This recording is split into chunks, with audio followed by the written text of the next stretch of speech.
Listo, Inge, ya puede empezar. Muy bien, muy buenas tardes a todos ustedes. Vamos a continuar con nuestras charlas, las charlas de los jueves. Ahora vamos a hablar de una cosa que pienso yo que tomó el ISO 45001 como el primer ISO en seguridad y salud en el trabajo. Increíble, hasta el 2018. Increíble porque pues, nos da a entender en el siglo XXI qué entendemos del ser humano, como que el mercado ha confundido lo que es un ser humano y entonces el ser humano en vez de ser un histórico se volvió un ser económico, pero bueno, ya tenemos ese ISO y quiero enfocarme mucho a lo que es el punto esencial, que es la toma de conciencia. El ISO 45001 ya ataca muy claro este punto, un punto que Pericón, en la compañía donde yo trabajo, siempre lo hemos visto como un punto esencial. Es decir, nosotros siempre hemos creído que la toma de conciencia tiene que ver con el valor de la vida, con una ética. Pero ahora, bueno, ya le dan una fuerza y pues voy a tratar de tocar el corazón de, no sé si nada más de este ISO, por favor, yo creo que sería el corazón de cualquier ser humano, lo que es la conciencia. Voy a tratar de definir lo que es la conciencia.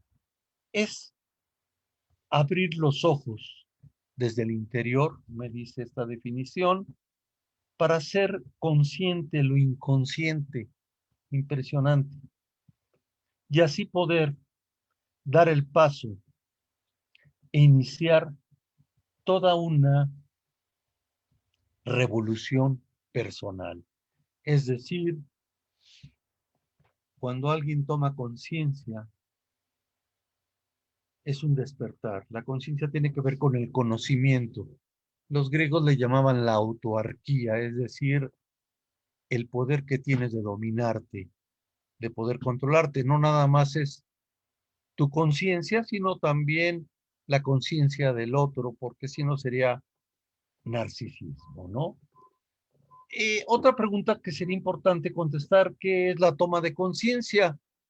Y enfocándola a este ISO, tomar conciencia es, no es hacer un taller, no es hacer un taller de conciencia, eso no puede ser.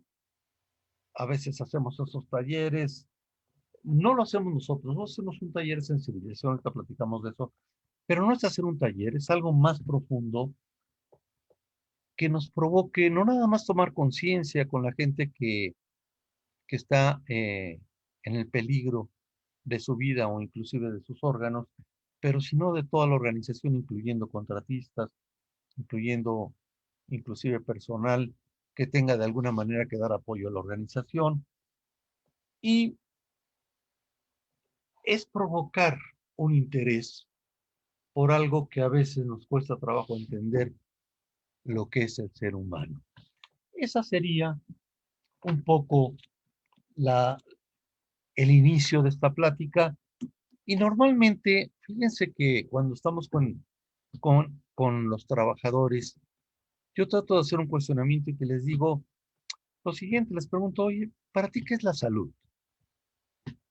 ¿Qué es para ti la seguridad? ¿Cuál es la importancia de tener una buena salud? ¿Qué es tener una buena salud? ¿Qué es el trabajo en equipo? Fíjense aquí cómo ya empezamos a tocar términos que los voy a reforzar. ¿Cuáles son las causas básicas de los accidentes que suceden en tu área? ¿Tienes conciencia de eso? ¿Cómo podrías, en tus palabras, definir esas causas, no? Y entonces, pues ya tendríamos ahí algunas preguntas esenciales, importantes, para ver si en verdad existe por lo menos los inicios de una conciencia en la gente que está imbuida en el riesgo. Pues vamos a iniciar, miren. Vamos a iniciar con este desarrollo del programa integral y toco el primer tema de una definición de cultura. O sea, yo le doy tanta importancia al tema de conciencia porque voy a poner un ejemplo. Hoy tuve que salir al dentista por una cuestión quirúrgica y me llamó la atención que por lo menos un 20 o 30% de la gente que pude observar en el transcurso al dentista no traían su cubreboca. Había una señora que venía atravesando con su hijo sin cubreboca en la calle. Yo venía manejando. Ya cuando llegué a la plaza donde está el servicio médico, obviamente, pues ahí no puedes entrar sin cubreboca. Pero vi un gran porcentaje, bueno, un porcentaje importante de gente. Y me cuestioné, ¿tendrán conciencia de lo que está pasando? Es decir, la conciencia tiene que ver con ese rescatarte a ti mismo y decir, oye, ¿cómo me voy a enfrentar a la realidad? La realidad es ahorita una realidad muy cruda, muy fuerte. Es un virus que además no se va a quitar. A veces la gente piensa que es un mito, a veces la gente piensa ya en el lado más positivo que va a venir una vacuna y nos va a quitar ese virus. No es cierto, ese virus es de por vida, como lo ha sido la varicela, como lo ha sido la influenza, como ha sido. Entonces, pues obviamente nos ayuda a enfrentarnos a una realidad, pero lo increíble, lo que yo pienso es, eh, ¿dónde está mi toma de conciencia en esto? El día de ayer platicaba con un camarada, un colega de seguridad que le dio COVID. Él entró en estado de coma. Eh, Él cayó enfermo en mayo, estuvo un mes o casi 2 meses en el hospital, una persona joven, y le pregunté, después entró a trabajar, volvió a regresar a trabajar hasta septiembre, y le preguntaba yo cómo se sentía ahorita, ya en octubre. Me dice, es que yo me canso mucho. O sea, no es tanto el daño que tienes en el momento y lo que vas a sufrir en esa terapia tan compleja, sino cuáles son las consecuencias, ¿no? Tomo este punto porque creo que a veces la ignorancia, a veces la ausencia de autoestima o de valor a la vida nos puede llevar a esto. Y entonces, pues esto tiene que ver un poco con nuestra cultura. Yo me voy a enfocar ahorita a la cultura de seguridad. Dice, es un subaspecto de la cultura organizacional, la cual se cree que afecta, fíjense qué interesante, a las actitudes y la conducta. Y aquí tocamos el tema más complejo. ¿Qué son las actitudes? Pues las actitudes son un órgano interno. Las actitudes son predisposiciones positivas o negativas para algo. O sea, yo podré darme cuenta de un comportamiento que vendría siendo la conducta, pero las actitudes yo no las puedo ver. Dice entonces que afecta las actitudes y la conducta de los integrantes en desarrollo de la seguridad y salud en el trabajo, que va teniendo obviamente lugar en la organización. Esta es una definición del 2000. Vamos a ver otra definición. Me dice la cultura de seguridad de una organización, y vuelve a tocar otras cosas bien importantes. Es el producto de los valores.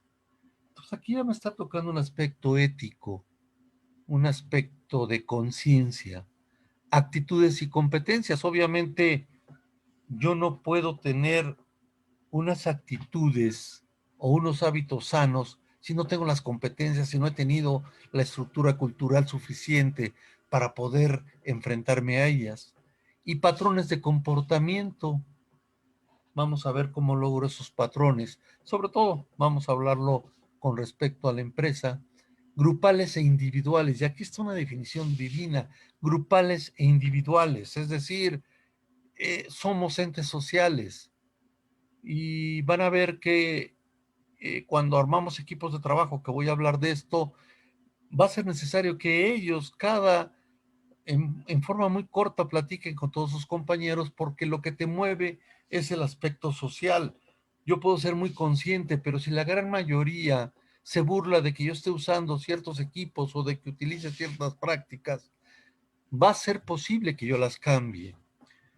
Dice, entonces la cultura de seguridad de una organización es el producto de los valores, actitudes, competencias y patrones. Las competencias, pues obviamente es el punto que vamos a tocar, y patrones de comportamiento grupales e individuales, que determinan el compromiso y el estilo y la competencia en los programas de esta materia. Y me dice aquí, bueno, ¿cómo iniciamos el camino para esto? Pues debemos ser una organización que tengamos preocupación por el ser humano. Es muy complejo para mí a veces hablar en el siglo XXI lo que es el humanismo, como que hemos perdido la idea de lo que es un ser humano. De por sí cuesta mucho trabajo definir lo que es ser humano, pero me dice aquí, pues iniciamos con alguien que se preocupe. O sea que la toma de conciencia, si nos empezamos a dar cuenta, no solamente va orientada hacia la gente que está en la línea de fuego, sino que también va orientada hacia toda la organización y sobre todo a los líderes. Que no tenga inclinaciones, dice aquí, a simplificar los análisis. Es decir, que cuando sucede un incidente o cuando hay un problema de tipo inclusive psicosocial, no descartarlo, analizarlo, tomarlo en serio, tener la sensibilidad, fíjense nada más, qué bonito, tener la sensibilidad para pasar del conocimiento a la acción. Y la sensibilidad es tener tus sentidos abiertos, despiertos. Decía Buda, 600 años antes de Cristo, poca gente está despierta, poca gente tiene la capacidad de utilizar sus sentidos. Y la sensibilidad te ayuda a entender al otro, a entenderte a ti, a apreciar el arte, etcétera. Y me dice que además para iniciar este camino, la organización debe ser flexible. Debe ser flexible porque debe tener esa capacidad de escuchar y dar lugar especial a los saberes y experiencias de las gentes con las que colabora. Hay que saber escuchar. No importa en qué nivel del escalafón nos encontremos. Es escuchar, es ser flexible, es entender al otro. ¿Qué disciplinas aportan este proyecto? Bueno, pues obviamente está el liderazgo.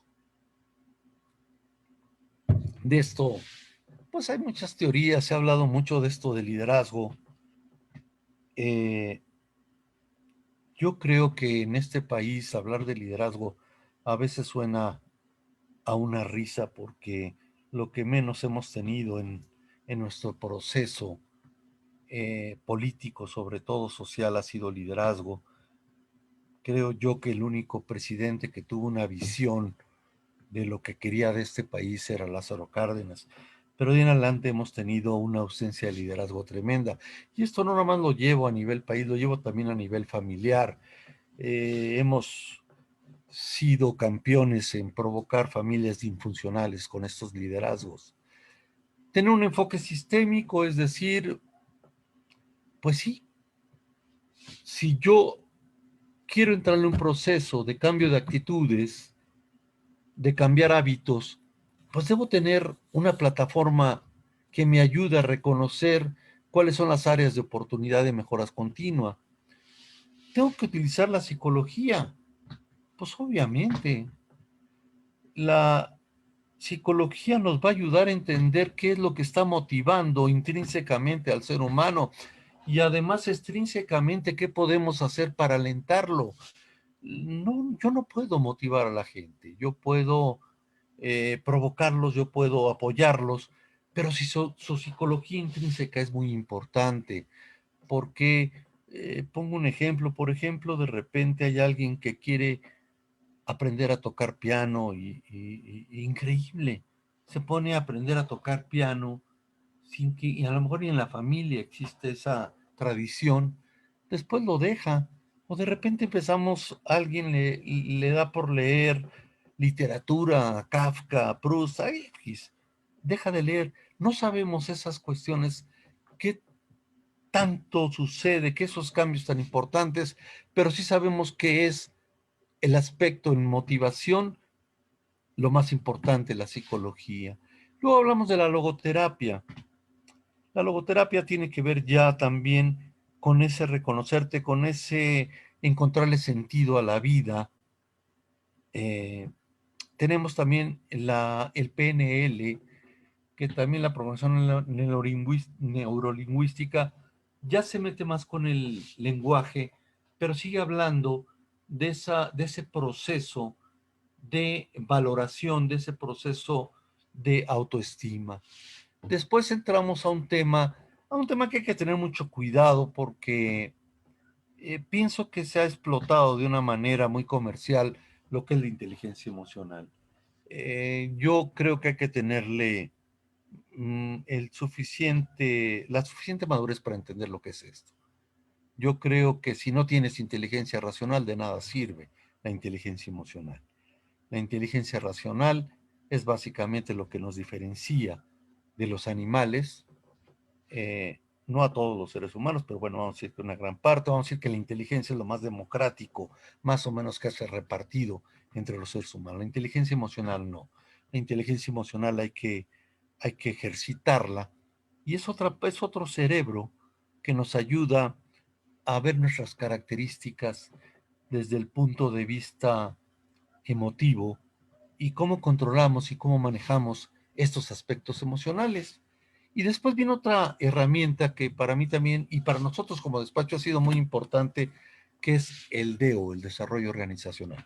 Es decir, es una herramienta que nos ayuda para poder hacer cambios que a veces son muy complejos, sobre todo este que tenemos como cambiar hábitos en aspectos de la vida, del cuidado de la vida. Y el desarrollo organizacional es una técnica interesante porque nos habla de equipos de trabajo, nos habla de lo que es una empresa enferma, cómo podemos convertirla en una empresa sana, etcétera, etcétera. Nos habla también y reúne la planeación estratégica. Estos son algunos de los pasteles. Vean nada más la cantidad de áreas de oportunidad que tenemos, sobre todo las gentes que nos queremos dedicar a esto. Es importante ver este enfoque integral. ¿Cuáles son los 6 elementos actitudinales? Entonces, estoy haciendo un énfasis en la actitud, tiene que ver la identidad, quién soy. ¿Quién soy? Es una pregunta bien importante que a veces nos cuesta trabajo responder. ¿Quién eres? ¿Con qué valores? ¿Cuál ha sido mi estructura ética para esto? ¿Qué creencias tengo? ¿Qué predisposiciones tengo para hacer las cosas? Y después viene lo que es la motivación, es decir, ese moverme hacia algo. Y después esta motivación, que es parte de una emoción, la emoción dura es muy corta, se convierte en un sentimiento. El sentimiento es más largo y es la autopercepción, ¿no? Entonces estos 6 elementos me ayudan a entender en forma esquemática, pues lo que yo tengo que hacer con la actitud. Acuérdense que la actitud al final es un resultado de mis modelos mentales, de mis modelos cognitivos, y estos modelos son producto, pues, de mi cultura, dónde nací, dónde crecí, cuál fue mi modus vivendi, cómo me desarrollé, y eso me va a provocar un modelo mental que son las percepciones para ver la realidad, y esas percepciones, pues, son personales, son unipersonales, es decir, no todos tenemos la misma percepción de la realidad, aunque la realidad esté ahí enfrente de nosotros. Y por eso cuando dices tú, es que esa persona tiene conciencia, es que precisamente ha abierto sus modelos mentales de tal manera que es una persona que tiene menos prejuicios para entender y mucho más alternativas para poder afrontar la problemática de la vida. Y entonces eso va girando y eso va formando mi identidad. Si reflexionamos, entonces son 6 elementos. Pues la identidad es la base de toda actitud. ¿Quién soy yo?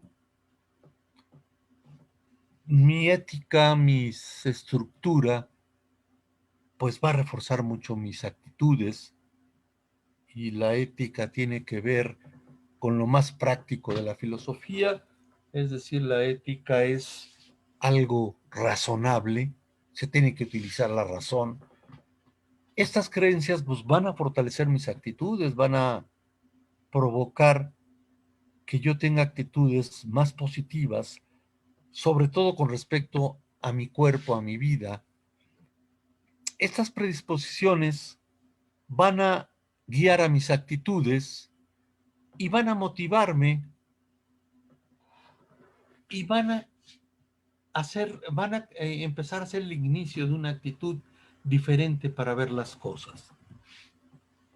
Y mi autopercepción, es decir, ya esa manera en la cual yo le he llegado a una conciencia, va a reforzar bastante la actitud. Estos serían los 6 elementos. Vean qué complejo es lo que voy a platicar, porque aquí voy a entender, estoy dando antecedentes para llegar a una toma de conciencia. Me dice, ¿cuáles son los factores o cuáles son los elementos claves que van a influenciar la identidad? Tenemos unos externos, que son los rituales sociales, es decir, lo que yo hablaba, un poco tiene que ver con la carga genética. Normalmente la carga genética pesa más de un 30 y tantos por ciento. Vamos, estamos predeterminados, pero no determinados, ¿no? Nosotros de esa predeterminación podemos hacer condicionantes para ser diferentes. Tenemos referentes, tenemos nuestra estructura, en dónde nacimos, dónde vivimos, y obviamente la familia. La familia es fundamental en este proceso. Y luego tenemos unos influenciadores, estos son externos y estos son internos. Es decir, cuál ha sido mi preparación, mi formación escolar. Esto a mí me cuesta mucho trabajo hablar porque es un país muy injusto, México, en donde pues muy poca gente tiene oportunidad de poder lograr una carrera profesional. ¿Cuál ha sido mi biografía, eh, mi, mi temperamento, mi carácter? ¿A qué me estoy dedicando? No, normalmente nosotros aprendemos imitando cuál ha sido mi mimetismo, mis costumbres, mis hábitos y mi edad. Son, estos son influenciadores de la identidad. Estoy tocando cada uno de los puntos importantes de los aspectos de la actitud. Y luego vamos a hablar de los valores. Los valores obviamente están estructurados en instituciones, en una sociedad y en una familia. Es vergonzoso que hace unos días hayan detenido en este país a un secretario de la Defensa, cuando uno piensa que esas gentes pues de alguna manera están involucradas en la sociedad, porque el colegio militar yo pienso que es quizás la escuela más humilde que hay. Ahí entran gente que vienen de lugares en condiciones paupérrimas y pueden llegar a ser generales. Sin embargo, esas instituciones están podridas, se han corrompido. Y entonces vean todo lo que va estructurando, porque eso pega a la sociedad y obviamente tiene que ver mucho la familia. Esos son los influenciadores externos. Esto nos provoca un problema muy serio porque como país estamos señalados ya en el mundo, ¿no? Como como instituciones corruptas, a tal grado que nunca fue informado el gobierno mexicano de la detención de un secretario, ¿no? O de 2 secretarios ya. Y luego vienen influenciadores internos, que ya serían mis ideologías y mi edad. Porque, pues entre mayor sea mi edad, más los hábitos quedan arraigados, cuesta mucho trabajo querer cambiar actitudes, ¿no? Entramos a otros influenciadores de las creencias. Tenemos unos externos, ¿cómo, no, cómo es la influencia de los terceros? Eh, ¿Cómo escogemos a nuestros amigos? ¿Qué referentes tenemos importantes en nuestra vida, en qué cultura o culturas me he desarrollado. Cuando es muy curioso porque cuando estás en un país extranjero, la gente cuando ya tiene confianza y tienes un tiempo viviendo ahí, te dice, oye, ¿cómo es el mexicano? Pues no sé, depende, porque hay muchos mexicanos. Hay un mexicano que es del sur, hay un mexicano que está en el norte, hay un mexicano que está en el Golfo. Es muy complejo, son muchas culturas. Luego hay unos influenciadores internos. ¿Qué experiencias tuve? ¿Cómo he manejado esas experiencias? ¿Cuál es mi autoconcepto? ¿Cuáles son mis características para cambiar mi proyecto de vida para algo mejor, que sería mi imaginación y mi grado de conciencia? Aquí ya estamos entrando en un tema muy complejo porque estamos hablando en las creencias, ¿no? Y viene la predisposición. La predisposición normalmente van a ser indicadores o influenciadores muy internos. ¿Qué gustos y preferencias tengo? ¿Cuál es mi situación personal? Obviamente aquí tiene que ver mi estado socioeconómico.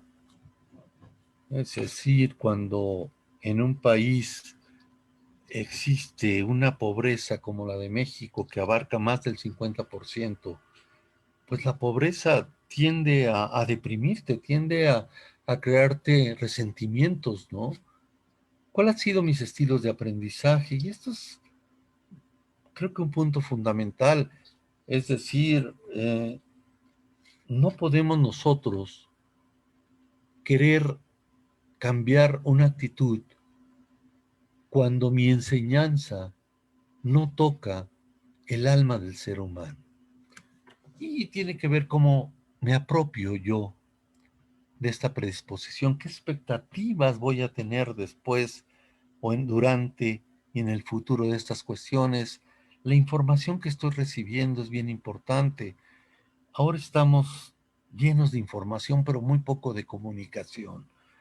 Las redes se han vuelto informativas, pero no comunicativas. ¿Qué prioridades le voy a dar a mi vida? ¿Cuáles son los significados que yo le encuentro a mi razón de ser, mi capacidad, las intenciones que tengo? Y ahí tiene que ver mucho también mi estructura de hobbies, de hábitos y obviamente mi salud. Y entonces estamos tocando ya temas complejos porque al final lo que me quiere decir esto es que los hábitos negativos son los que más triunfan siempre en el ser humano. Si no hago ejercicio, eh, si estoy ansioso, pues me empiezo a meter algunas medicinas o empiezo a tomar, no me importan los azúcares, etcétera, etcétera, y entonces empiezo a meterme en un problema serio de salud, ¿no?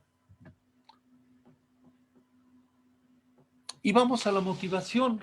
Fíjense cómo voy tocando cada punto para llegar a la actitud. Hay unos influenciadores internos que sería qué es lo que estoy desarrollando, qué satisfacción tengo en lo que estoy haciendo, en dónde estoy laborando, cuál es mi núcleo social, cuál es mi relación social, cuál es el aspecto de mis compañeros y el liderazgo. El liderazgo juega un papel muy importante porque el líder no es aquel que da órdenes, sino que sabe escuchar a los demás y abre el diálogo con sus personas. Y después vienen unos internos. ¿En cuántas cosas no tengo satisfacción? Yo siempre hago una pregunta, ¿cuánta gente está satisfecha en verdad de lo que hace en su trabajo? ¿Qué trascendencia le doy a esto que estoy haciendo? ¿Tengo que buscar una utilidad? Pues sí, ¿no? Entonces, ¿cuáles son mis éxitos y mis fracasos? Porque son las dos cosas. Al final, para mí, la autoestima es ese marcador de éxitos y fracasos. En realidad, la vida está llena de golpes, pero para mí la vida tiene que ser que en esos fracasos tengo que levantarme. Y esa sería la vida, levantarme. ¿Y qué intereses en verdad tengo? He tocado aquí entonces todos mis aspectos que me están llevando a la situación de actitudes. Y entonces, pues obviamente yo necesito otro tipo de líderes, pero no solamente de líderes que me puedan influenciar en esta actitud, pero sino también de gente de seguridad que sepa transmitir esa característica en donde la comunicación que esté dando yo no se quede en la lengua, sino que pueda llegar al alma y al espíritu del trabajador o del directivo. Ante todo es una persona hablando con otra persona, no con una máquina. Antes de juzgar, comprendo por qué está esta actitud de esta manera o esta conducta. Para dar algo primero debes tenerlo. Y esto es bien drástico, porque una de las cosas que más repercute en el trabajador es cuando no ve congruencia en sus líderes y nos orientamos a cumplir normas que ni siquiera a veces la organización le interesa, ¿no? Escuchar, qué complejo es escuchar. Escuchar antes de hablar. En lugar de estar criticando, ¿por qué no proponemos?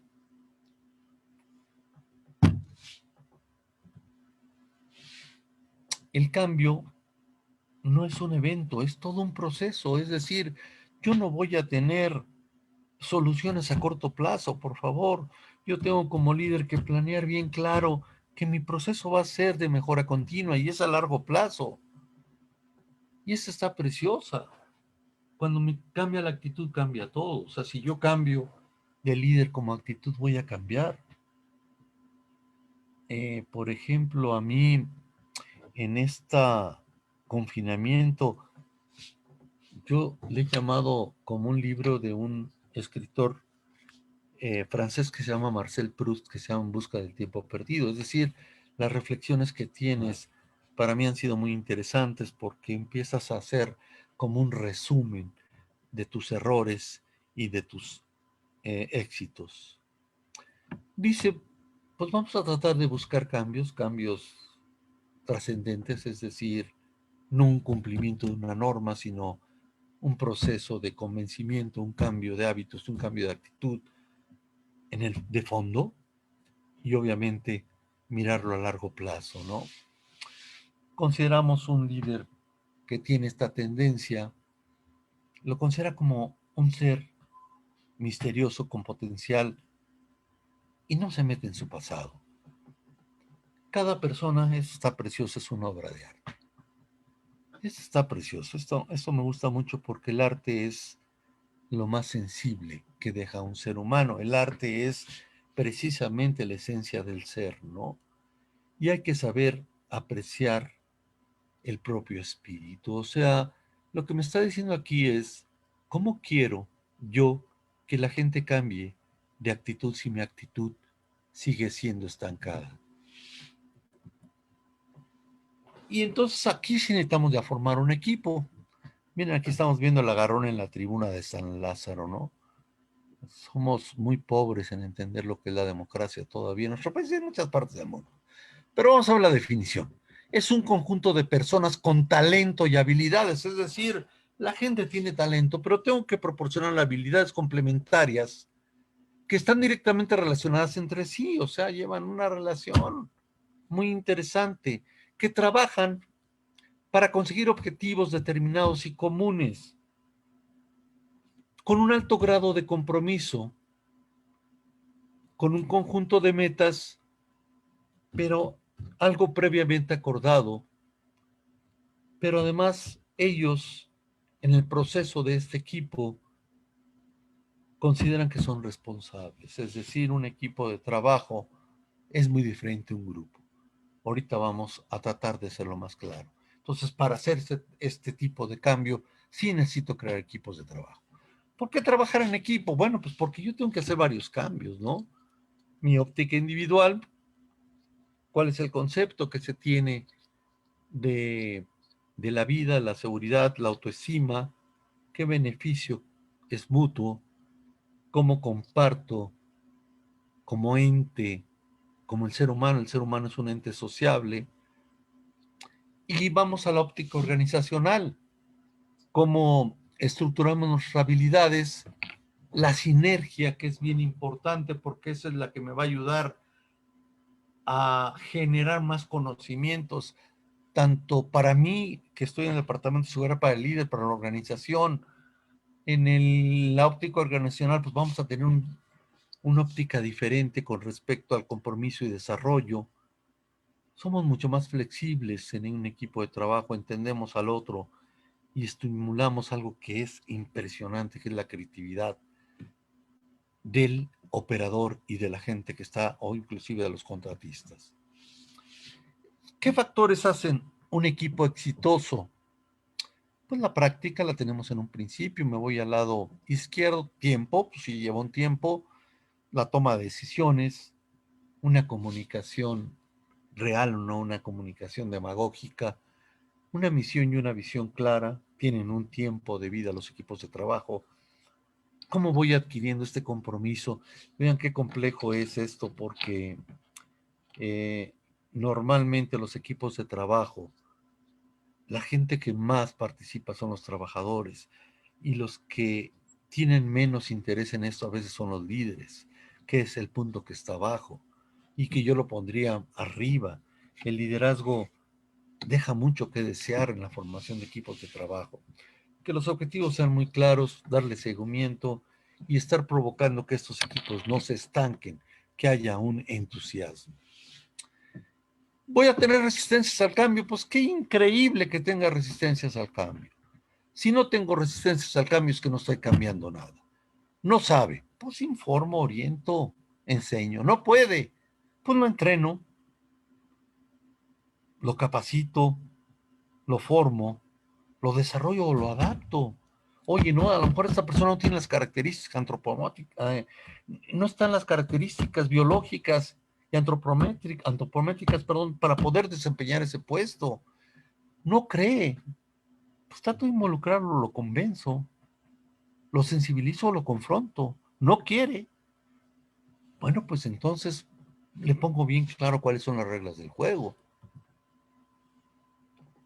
Y entonces tengo mi equipo de trabajo, y hablo del equipo de trabajo porque este es el que me va a ayudar a hacer mi cambio actitudinal. Y entonces digo, bueno, vamos a evaluar cómo va mi equipo, ¿no? Tengo varios elementos, evaluar el objetivo, la agenda, el nivel de involucramiento, los resultados logrados y la calidad de las minutas. Y entonces tengo aquí ya mi red, mi telaraña, en donde digo, bueno, mi indicador específico, ¿cuál es el primero? Pues para mí la identificación de peligros y evaluación de riesgos. ¿Por qué? Porque es la que me va a provocar la detección de necesidades de capacitación, sobre todo para el trabajador. Y entonces voy calificando de 0 a 10 cómo va su confianza, cuál es su creatividad y emociones. Fíjense qué interesante, cómo crezco yo simplemente como un facilitador de este equipo. ¿Qué tanto están dominando ya la metodología? El trabajo que están entregando y que están revisando con sus compañeros, qué calidad tiene, cómo estamos observando ese involucramiento y compromiso, tanto de ellos como del líder. Tenemos un programa integral, cómo vamos con respecto al programa integral, qué tanta asistencia hay en las juntas, pero además que sean efectivas y las normas higiénicas que tenemos, que son muy claras, o sea, no hay alguien que tome la palabra, sino que es un diálogo y ponemos varias normas importantes y tenemos una calificación. Esa es la manera que evalúo. Y entonces ahora sí entramos ya en materia. Tengo tres áreas importantes, la capacitación. Me dice que es una actividad intencionada, planeada, estructurada y deliberada, que realiza el instructor. El instructor, en la instrucción, en la capacitación, disculpen, no hay democracia. Hay un instructor que está enfrente al grupo para que el adulto adquiera conocimientos. El adiestramiento tiene las mismas características. Lo planeo, lo estructuro, es deliberado, pero yo lo que necesito aquí es que desarrolle habilidades, es decir, aquí necesito que la gente sea capaz de poder manejar en forma correcta una grúa, un equipo móvil, pero también que sea capaz de poder desarrollar un análisis de seguridad de trabajo, un estándar, etcétera. Y vamos a este que es importantísimo, que es la conciencia. Es igual una actividad planeada, estructurada. Fíjense que esto lo tengo que planear. Yo no puedo estar improvisando en esto. Para que el adulto incorpore, fíjense, a su escala de valores, intereses, motivación y sentimientos controlados. Y aquí es donde yo creo que hemos fracasado mucho, por lo menos la gente de seguridad. Creo que tenemos a veces buenos líderes dando cursos en normas, etcétera, pero muy poco en la toma de conciencia. Y entonces, si yo quiero ver el desarrollo integral del ser humano, pues tengo estas tres áreas, que sería capacitación, adiestramiento y concientización. En la primera parte, en términos de qué, pues una capacitación que se adquiere, pues capacidades, información, tecnología. ¿De qué carácter es? Más cognitivo, es mental. ¿Dónde se da? Pues normalmente en los centros de trabajo. Aquí quiero nada más comunicar algo. Para mí, una de las maneras de darme cuenta si hay cultura en una empresa, no nada más de seguridad, una cultura en general, es cuando llegas y ves cuántos salones tiene, cuántos salones de capacitación tiene. ¿Dónde se da? Dijimos en los centros de trabajo. ¿Con qué se identifica? Con el saber cómo hacerlo, ¿no? Entonces vamos con el adiestramiento, me dice que se adquiere, pues son destrezas, son habilidades. Estoy manejando mi estructura como ser humano, es el aspecto físico, el carácter, donde se da, pues otra vez en los centros de trabajo, y aquí es el poder hacerlo, ¿no? Una cosa es el saber, otra es el poder. Y luego viene la conciencia, me dice, ¿qué se va a adquirir? Pues son intereses, es entrar al comportamiento, es entrar al cambio de hábitos. Es totalmente emotivo, es decir, necesito yo como instructor saber lo que es una emoción, saber manejar, saber enfrentarme a la demás gente y poder generar ese cambio. ¿Dónde están los centros de trabajo y el querer hacer? Y hay un aprendizaje que es fuera de la escuela, que son costumbres, creencias, tradiciones que están en la última. Pero eso también podemos llegar. Podemos llegar a que en esta persona que dice con qué se identifica con el ser, nosotros tenemos que pegarle más al ser humano porque estamos hablando de un valor de vida en la seguridad. Tenemos que desarrollar entonces una guía didáctica. Aquí pongo un ejemplo, pero sin guía didáctica, pues me voy perdiendo hacia dónde quiero llegar, porque esto me va a dar una razón de ser, de cuánto tiempo debe durar mi plática, mi curso, pero sobre todo que haya un estándar para que todos manejen. Este es un ejemplo de mi guía didáctica. Este es básicamente pues mi estructura para poderme entender y para poder aprender, ¿no? Y entonces me dice qué tema voy a dar, cuál es mi objetivo, qué técnica voy a utilizar, qué material didáctico, qué tiempo me tengo que llevar y qué observaciones tengo. Y empiezo entonces ahora sí con mi mejora continua. Investigo cuáles son mi detección de necesidades. Ahorita vamos a hablar sobre eso y sobre todo en el papel de la gente que está en el riesgo. Mi segundo punto va a ser la planeación. Ya que hice mi detección de necesidades, empiezo a fijar objetivos. ¿Qué objetivos quiero lograr? Y entonces entro, después de la planeación, entro a mis contenidos. ¿Qué contenidos necesito? ¿Qué es lo que voy a entregar? ¿Qué temas? ¿Qué materias? ¿Qué áreas van a cubrir dependiendo de mis objetivos? Mi siguiente paso es importante porque ya viene el método y la forma, ¿no? ¿Cómo voy a dar mi instrucción? Va a ser en la línea de trabajo, va a ser con talleres, va a ser con ejercicios. Después entraría mi siguiente paso en este proceso de mejora continua. ¿Y cómo voy a evaluar? ¿Hago una evaluación antes, durante y después? O al final, etcétera. O a lo mejor hago antes, durante y después me voy a la línea de trabajo para ver si hay cambios en la conducta de la gente. Por eso existe el proceso de observación-comportamiento. Y si esto no tiene seguimiento, pues simplemente no sirve para nada.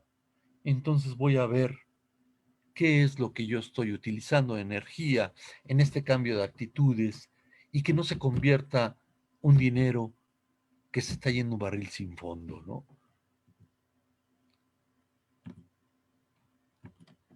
Y aquí sí quiero hacer notar lo siguiente. Es muy diferente darle un curso o un aprendizaje de un niño a un adulto. El autoconcepto en un niño es totalmente dependiente. Lo que yo quiero en un adulto es un aumento de autodirección. La experiencia es de escaso valor, al niño no le interesa que le estés hablando de Darwin o de Newton, pero al adulto sí es de mucho valor la experiencia. La disposición, básicamente obligas al niño a que vaya a la escuela, ¿no? Le preguntas a tu niño, ¿y te gusta ir a la escuela? ¿A quién le gusta ir a la escuela, no? Y luego con esos maestros que tienes tan poco eróticos, ¿no? El adulto tiene una conciencia de autodesarrollo.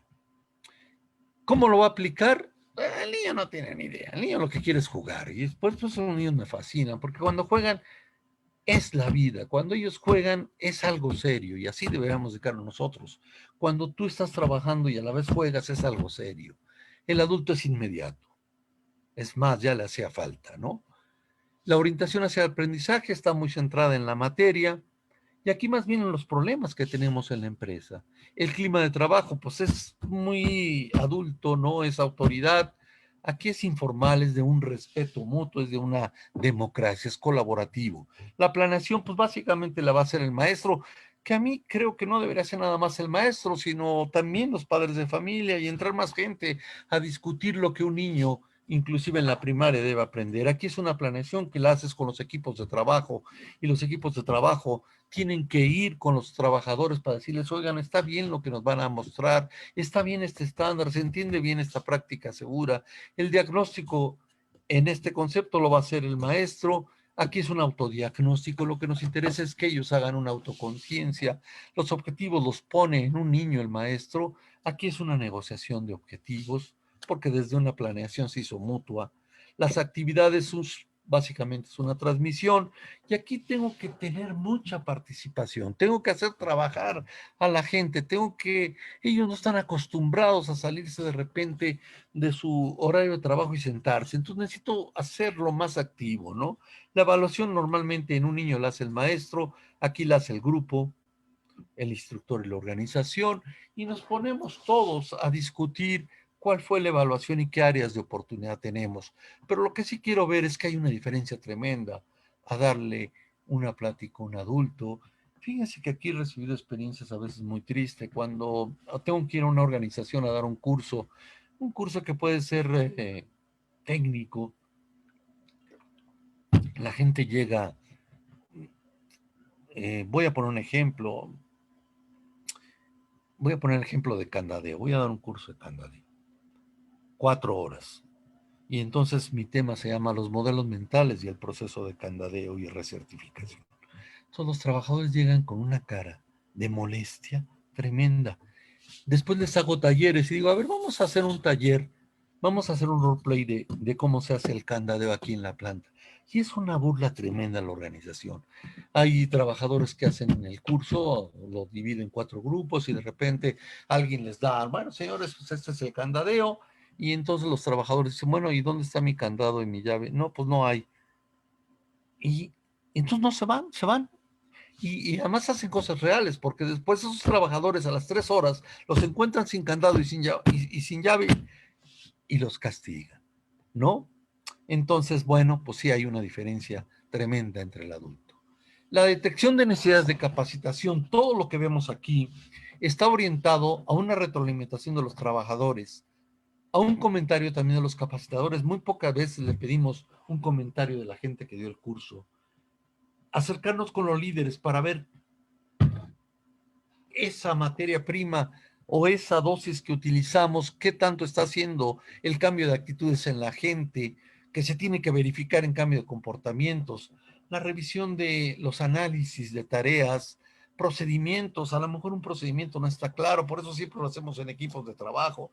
Hoy estamos teniendo incidentes. ¿Cuál es la causa raíz? Y luego viene la información de la observación del comportamiento. Ah, pues bueno, espérate, ya estoy teniendo diferencias o hay problemas en el comportamiento. Pues lleguemos a la causa raíz para ver si la causa raíz es un problema desde el punto de vista de toma de conciencia. ¿Cuál ha sido su revisión del desempeño? ¿Cómo se ha desempeñado esta gente? Y esto va a todos los niveles, información de cambio de procesos. Esta detección de necesidad está muy orientada a los trabajadores. Esto va a ser igual a una identificación de peligros y evaluación de riesgos. ¿Qué sucede con los directivos? Ahí no necesito hacer una detección.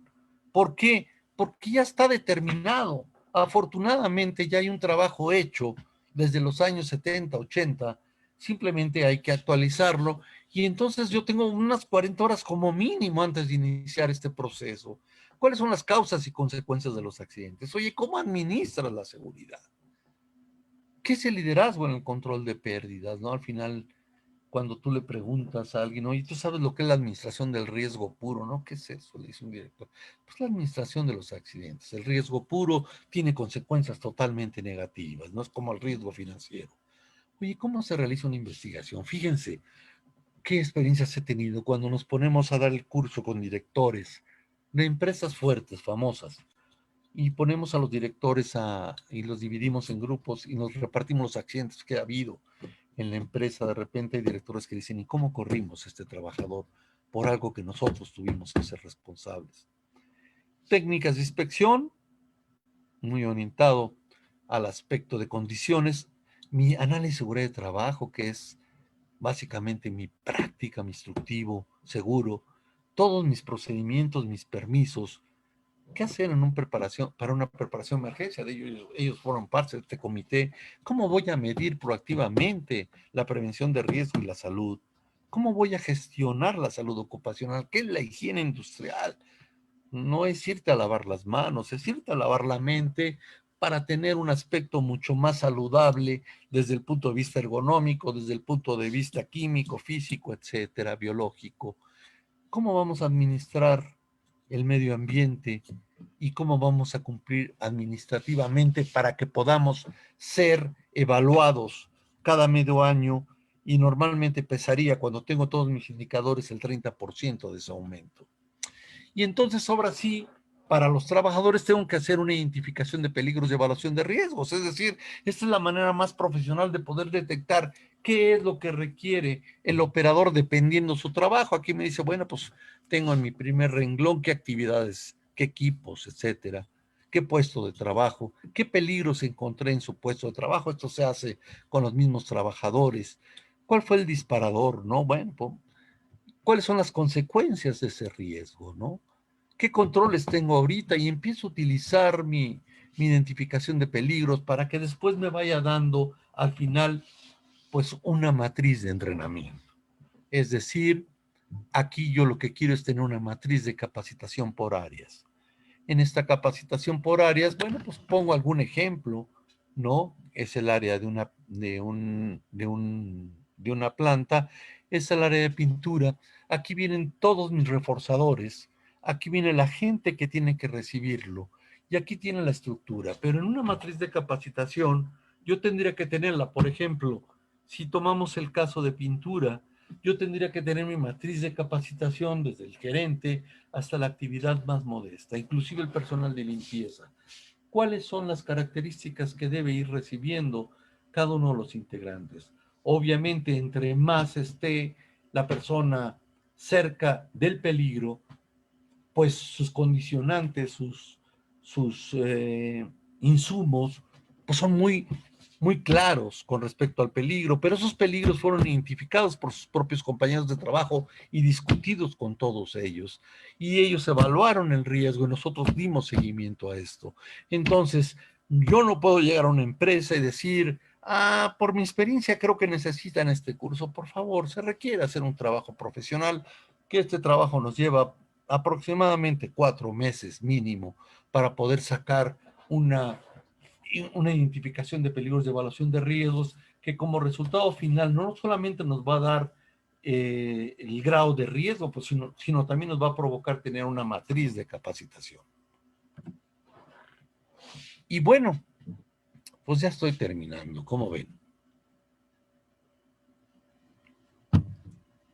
Concluimos en varios aspectos. Miren, creo que tenemos un área de oportunidad esencial, es decir, la cultura de seguridad no es la disminución de accidentes.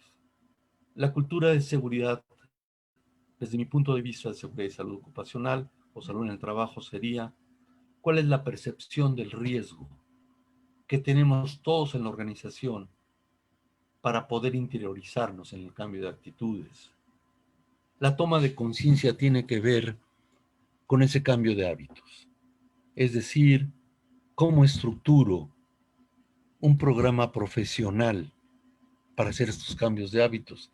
Estos cambios de hábitos que ahorita le estamos dando su particularidad en el área de seguridad y salud en el trabajo, pero es un cambio de hábitos que nos debe servir en un futuro para poder integrar los diferentes aspectos relevantes de una organización que serían la calidad, la productividad y que aunado a los factores psicosociales del trabajo nos ayuden a tener una mayor satisfacción en lo que hacemos. Eh, Hablé del aspecto actitud. Creo que pocas veces nos metemos a esa situación y después estuvimos viendo los aspectos importantes para tener esos cambios de actitud, cuáles son los elementos claves para el cambio de actitud. Después vimos cuáles serían las características de un líder para darle seguimiento y para que él sea congruente en este cambio de actitud. Y empezamos a entrar ya a definiciones de lo que es capacitación, adiestramiento y lo que es concientización. Son tres renglones que siempre se deben dar. En el curso que yo quiera, en el curso más técnico que yo dé, debo tocar el grado de conciencia. Mientras yo no le mueva el alma al trabajador, a mi directivo, las cosas van a seguir igual. Y después hablamos la diferencia de lo que es una educación, un aprendizaje entre un niño y un adulto.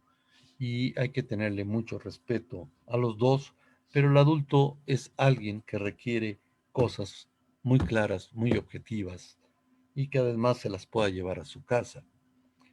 Y ya por último, lo que vimos fue cómo escalamos, cómo podemos desarrollar la detección de necesidades.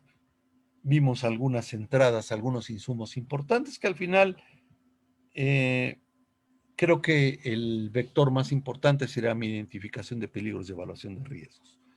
Con respecto a la detección de necesidades para mis directivos y gerentes, pues ya están los cursos. Simplemente hay que acondicionarlos con respecto a la cultura, a la situación que vive la organización. Por último, quisiera comentarles, por ejemplo, hace un mes o quizás 2 meses, iniciamos en una empresa canadiense la norma 035, entonces estaba la pandemia pues en todo su esplendor, como sigue estando. Y yo pensé que el curso lo iba a dar vía, como lo estoy dando ahorita online, que honestamente, bueno, me da gusto estar con ustedes, pero yo creo que tenemos que enfrentarnos con la gente para ver cómo reacciona. Y el director de esa empresa dijo, no, quiero que lo den en vivo, ¿no? Entonces, me llamó mucho la atención porque en el Estado de México todavía la situación estaba candente. Me tuve que diplomar en cosas del Seguro Social para poder dar el curso y después que di el curso de factores psicosociales y los riesgos psicosociales del trabajo, le pregunté al director que por qué quería que yo asistiera. Él estuvo en el curso. Dice, es que para mí es un curso esencial. Tenemos gente que está entrando muy angustiada. Yo mismo estoy angustiado, muchos de mis gerentes están angustiados y no sabemos cómo entrarle a esto y queríamos que viva voz pues nos explicaran qué son los factores de riesgo psicosocial y bueno, pues han sido experiencias interesantes. No sé si haya alguna pregunta por ahí que me las van a hacer llegar vía teléfono. Si hay algunas preguntas, con mucho gusto yo trataría, si las sé, respondérselas, ¿no? Déjenme ver si Marisol me manda algunas preguntas para poder cerrar esta plática. Déjenme hablarle por teléfono, ¿cómo ven?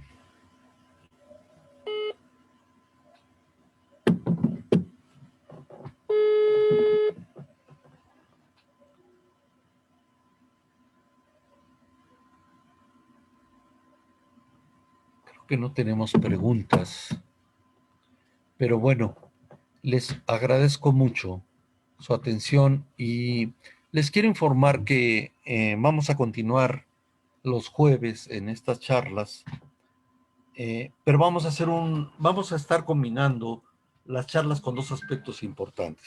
A ver, permítame, creo que ya tenemos una. A ver, déjenme ver, dice... perdón. Marisol, a ver, vamos a ver. Marisol Osorio, también lo están viendo. Jimmy Pasquier, excelente. Ah, mira qué bien, qué padre. Jimmy Pasquier, ¿me podrían facilitar la capacitación a mi correo? Y entonces ya nos da el correo, ¿cómo no?